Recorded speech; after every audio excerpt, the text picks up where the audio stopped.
Hey guys, welcome back. So, we have some interesting stuff going on. Here's a glimpse of it. A couple things to note. We are in Hot Rod Garage right now, and we are building a brand new car in a very short period of time. Seems to kind of be a theme around here.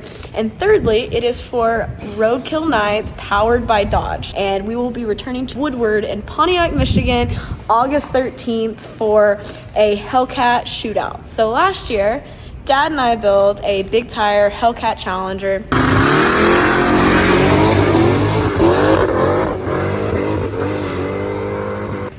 In 3 weeks, and we took it there to race. We started off by racing against Tavares, Weston Champlin, and Evan and Mickey from Throttle, and then we raced in the final against Eric Malone, and we won that event, so had to come back this year. So there is some competitors from last year, and then there is also some new competitors from this year, each with a unique style on their build and what they're going to be doing.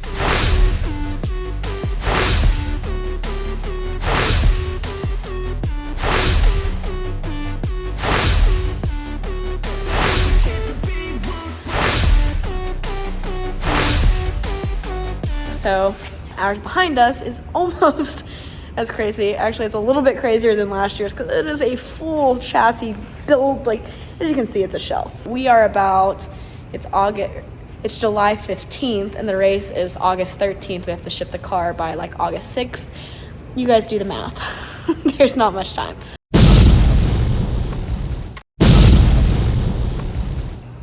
So a couple quick notes before we dive into what this video and this series is actually about to help it make a little bit more sense. So first of all, back in April, I was offered the position of co-host alongside Lucky Costa for MotorTrend's Hot Rod Garage, which is why I've been a little bit quiet on YouTube because we've been filming lots of stuff in California. It's been busy. With that said, we actually built the Savoy that's in these videos that's going to be coming out in Hot Rod Garage, and it turned into something that no one expected it to be. So 3 of those episodes will cover the Savoy, or parts of those episodes will cover the Savoy. The Savoy came to be because last year, Dad and I built the Challenger, as I mentioned, and we won the event, and then going into that, we needed to go back and race as the reigning champion, and so what better place to build the car than at Hot Rod Garage? So since Dad is a very integral part of my racing, and this is a really big project and we could use a couple extra hands, we brought Dad out, and he was only supposed to be out there a week, but that week turned into a month because things went haywire real quick. Promise you guys are in for a treat with this. And I had the chance to cover the behind the scenes side of this, and you guys will get to see the actual professional coverage on Hot Rod Garage when that airs. First episode airs on September 5th. So the premise behind this competition is that last year the competitors were given either Challengers or Chargers, and we could modify them and take them to race at Woodward. This year, since direct connection has become a thing again, they connected us with our power brokers for direct connection parts, and they sent us a Hellcat 6.2 liter engine as well as a 6-speed manual transmission, a TR6060. So they sent us these parts. We got to go to our power broker and pick them up.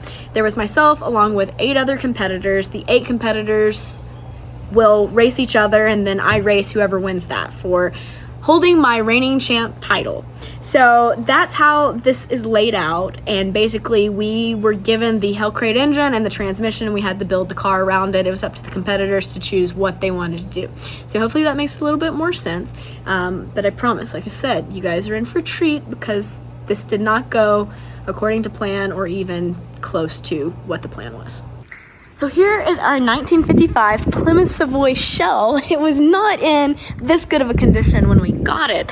I know that sounds crazy because it looks like there's nothing here, but by that I mean we had a full rolling car, but it was dirty. It was a mess. The floors were rotted. This is very similar to my 55 and the fact that, you know, rockers are rusted out and the car was in a rough condition. It needed to either be a race car or, as Dad likes to say, a signpost. And that was the 2 things. So Lucky was here when we picked it up and washed it and cleaned it up. Working at the car wash. And he actually is out of the shop right now, sick with some sicknesses. Luckily, we have Dad out here, who is actually been part of this from the beginning of it now. So I'm the torch. He is the torch. I'm the human torch and a hammer. Torch and hammer. Grinding. So as you can see, this is the frame that was under the car, and you didn't get to see it in all of its dirty glory when Lucky and I took it to the car wash, but I would say, judging by that, the car was in pretty rough condition. Yeah, it was pretty rough. It either had to be like we think it had to be like a desert car. It's definitely desert. It's full of desert dirt and sand. It's just, you should see there was inches and inches packed full, and every place that could be packed full of dirt. Even above the windshield. It's crazy. And if it was anywhere that rained, the car would have been, I believe, unsavable. Yeah, it would have been Swiss cheese. Yeah. So there was lots of debate on, which direction do we go and what do we do and how intense is it going to be. I'm coming back to you in just a second. But as we sat over here and discussed in Hot Rod Garage, we came up with, if we're gonna do it, let's go all out.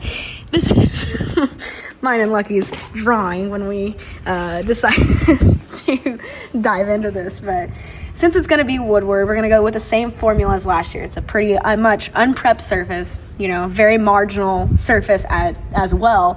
So we decided to go back with the same formula, focus on traction. So we're gonna run big tires on it. We're trying to go, if we can get tires, right now that's an issue, the Hoosier DOT 33 22.5 by 15-inch tire, the QuickTime Pros, on a 15 by 15 beadlock wheel from Billet Specialties. And then we're getting a front half and back half from S&W that we have to connect all of the pieces, and there'll be a lot more to discuss as this goes on, but as you can see, it needs everything.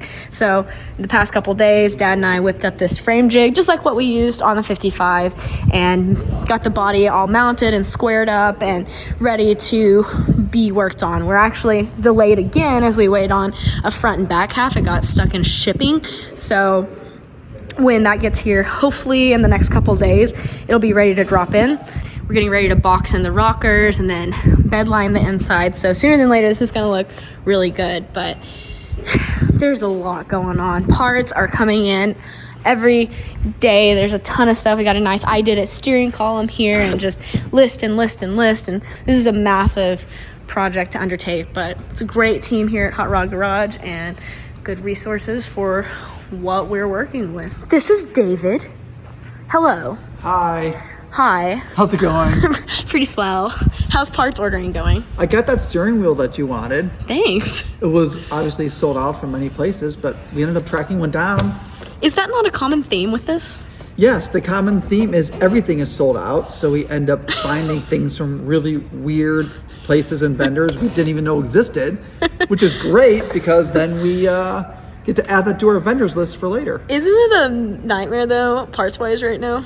Part is an absolute disaster. Like, one thing I never even thought would be the big deal would be tires, because you can't race if you don't have tires. That's but I just found out that drag tires it's lucrative literally business. Impossible. So if anybody out there wants to make drag tires, you can become a millionaire overnight. It's a fact. Do you have the parts list pulled up by chance? Yeah, it's right here. I just want to show. So we have this working live document of we're just rolling through parts, and this is just a fraction of the stuff, but yeah, and Alex is up probably all night trying to come up with all this. It's some good stuff. Luckily, we're able to pull a little bit from the Challenger last year, like the Holly order and stuff like that, so helped a little bit, but yeah, there's still a lot. We will continue ordering, and then I'm sure it's going to be completely overnighting everything down to the last second. At least we're on the same page. Yeah, FedEx needs to really start hooking us up because everything is sent overnight.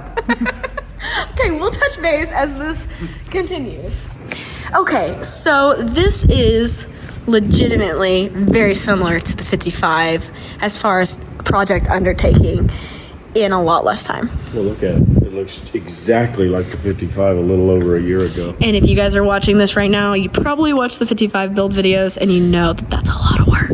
I mean, even this car, we took the most rusty, dirty, crappy thing. I think we threw away like 10 big dustpans. That is not. It's that dustpan over there.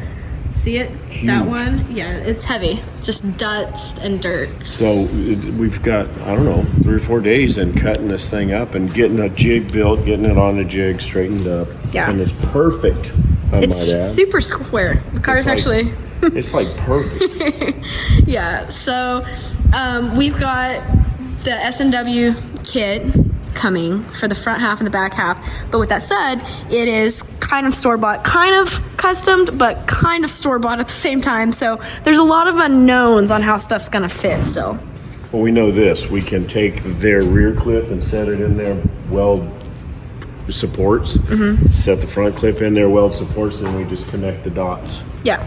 And then we're putting our new rockers in, and we'll have big 1/8 inch plates welded on, where we'll actually weld across to the frame that we're Right. gonna build, and then we'll put the roll cage in. So it's gonna become a rigid, basically like the 55, except hours and hours and hours less fabricating of 25-3 chassis. This Right. is an 850 type cage. Right, so it will have a cage. It's gonna be cool when it's done. It's gonna look really good. It's gonna be cool. For being a 1955 Plymouth Savoy. It's kind of an ugly duckling, but the key to this is setting it just right, the right wheels, Stance, everything's gotta yeah. look right, and it'll look like, everybody will be going, man, I can't believe that 55 Plymouth can look that good. Yeah, when Lucky and I first saw it, when it rolled in, we were like, what a waste. what a car. But he had some sweet patina, and we took it to the car wash and just blasted soup out of the car. It was all up in here. It made it a little cleaner for us to work. That's I what it can't believe did. it dried out in that amount of time. Very surprising. But the sweet patina did make it look a lot better. So Yeah, that's good. I think it's gonna, well, like you guys have said, it's gonna stay patina, so we've been working around that.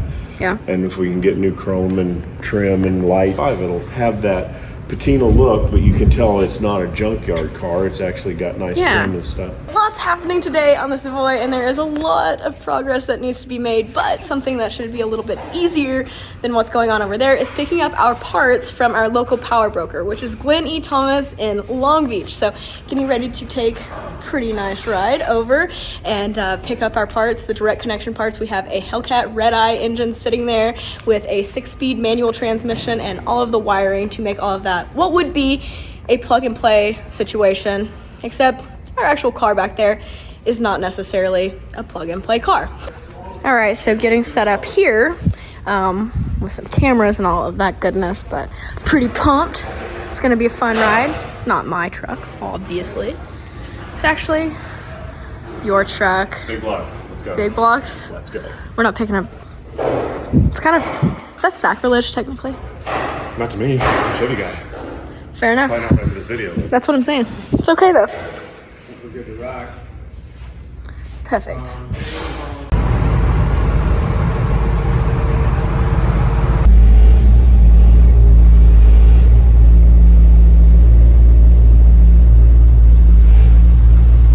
So pulled into the dealership, and sitting out here ready for us is our direct connection parts from our power broker. So this is our 6-speed manual transmission that we will be dropping in, which is going to be interesting because I haven't actually raced with a manual transmission. We'll figure it out. And then here is our Hellcat Red Eye engine, and this is the most exciting part for me. I am pumped. Last year when we raced the Challenger, we were super impressed with how the motor itself performed in very, very pretty much stock conditions. So that's gonna be awesome. And then over here, I believe is probably our wiring stuff. I haven't actually got to dig through all, yep. So all of our wiring and everything like that. So how cool is it that you can come to your local dealership and just pick this up? Like, this is sitting in the parking lot ready for us to load in the truck. So pretty awesome, pretty neat, really excited. I can only say that so many times, and I've said it about 1 million so far.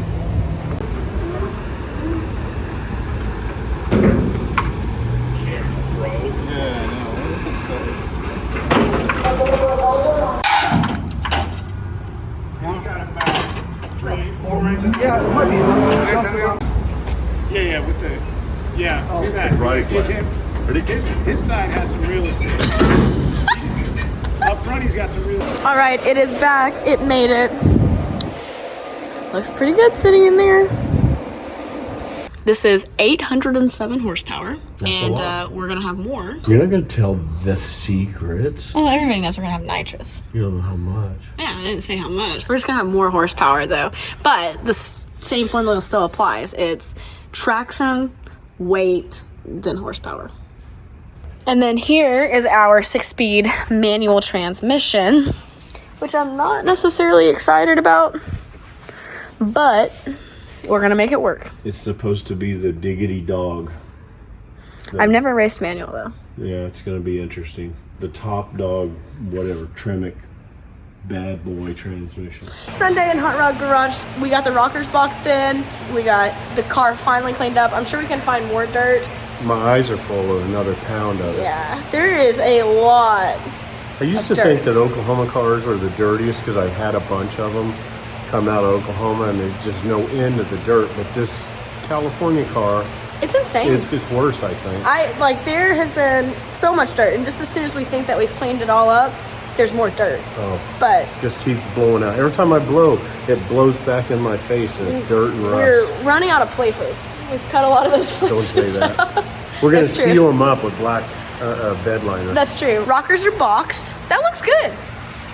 That looks nice for having a really rough exterior, rusted and rotted Wasn't much through. to work with. So No. when we cut all the original inner rockers and floorboard out, it was nothing. I mean, it's just, you can see especially on the other side, it's rotted in Yeah, go to the other through here. side.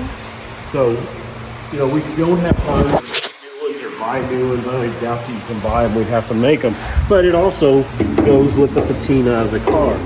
So Yeah. now it's very solid from here around. And plus it's got 2 pieces of square tubing Yeah. in it. So this is going to actually be structural, and there'll be pieces of 10 gauge steel welded in as well, where we weld the stubs from the inner chassis Like the through. frame to Yeah. the body. So it'll be very strong, even though it looks like a cheese grater. Yeah. So that's weight reduction. Yeah, it's ready. I mean, now it's really, we keep saying this, but every day we find something else to do. It's ready. We've touched up everywhere that we cut with a plasma torch or whatever. We use a torch, a plasma torch, cut off wheels. We've used everything to cut it up. So everything's ground and sanded and cleaned, and Yep. it's pretty nice actually. So it's ready for some bed liner. So that's the next step, and then we're literally just kind of waiting. All right, and that is a lot cleaner. We had a little bit of overspray, but for the most part, it's very Where? On your face? Yeah, on my face and my arms. Got But some speckles on your eyes. for not masking, it was just a little bit. It wasn't bad. So we Almost just held none. up, we just held up cardboard and sprayed, and it looks good. Flip it around. Time is of the essence. Yes. But, I mean, we wouldn't have done much better at home. I think that looks really good.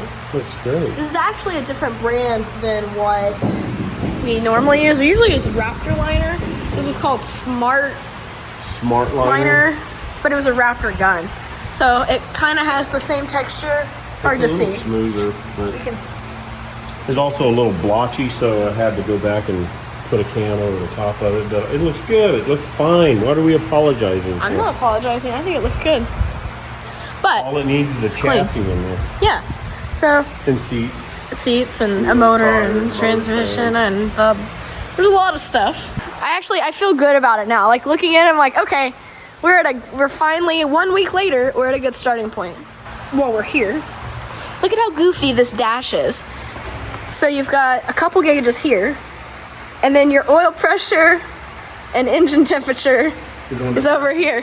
So, hey, passenger, co-pilot, what's the oil pressure? What happens if you don't have a co-pilot? You think that the co-pilot's actually, the passenger is actually going to sit And- over there and watch? Okay, what does this mean?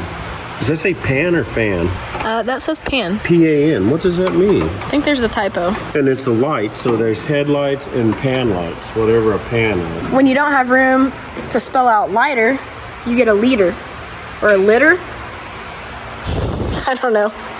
So then the litter's over there. I wonder what that was. That's another litter. Gasoline, fuel, and what's Full, this? empty.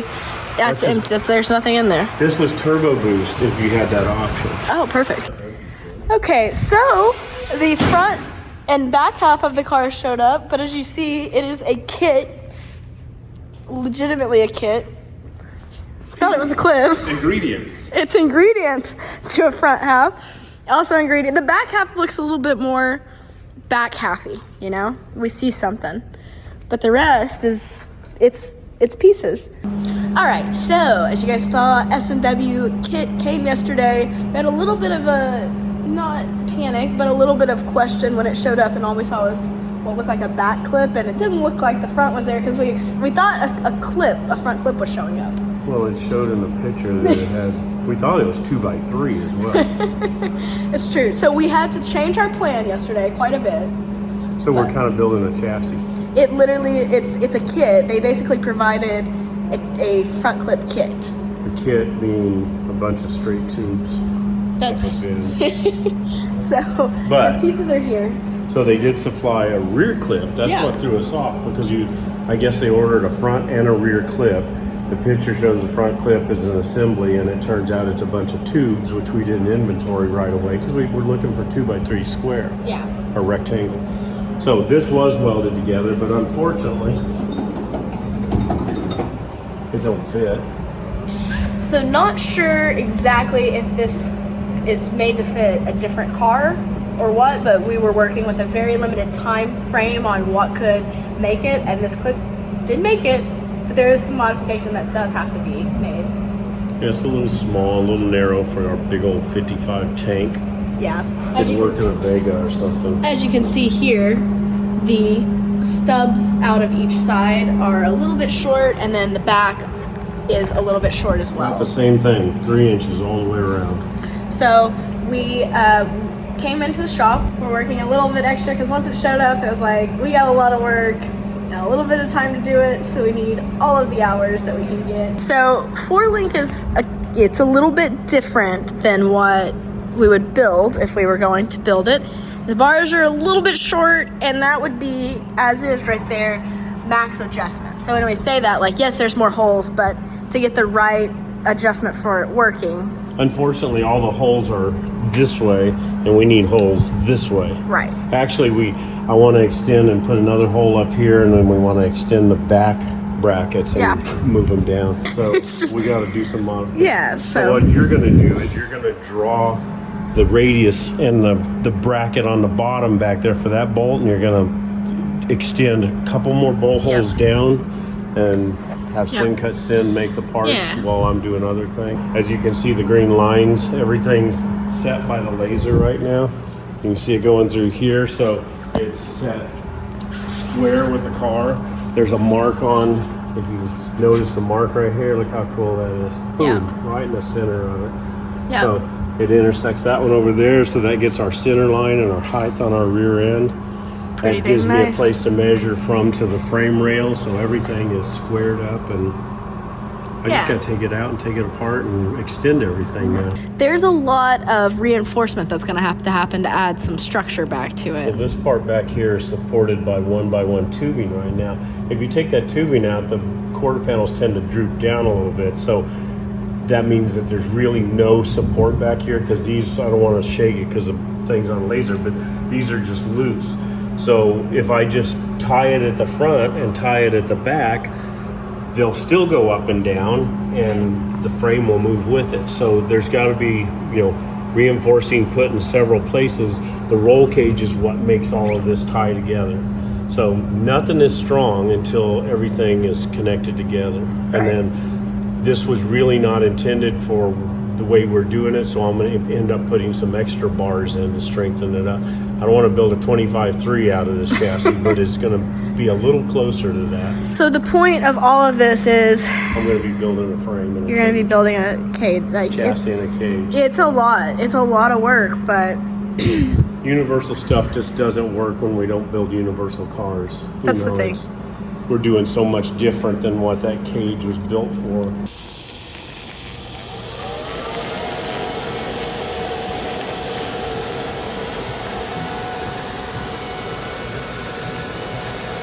okay, so you've been making some great headway in here. I've been inventorying parts and ordering welding supplies.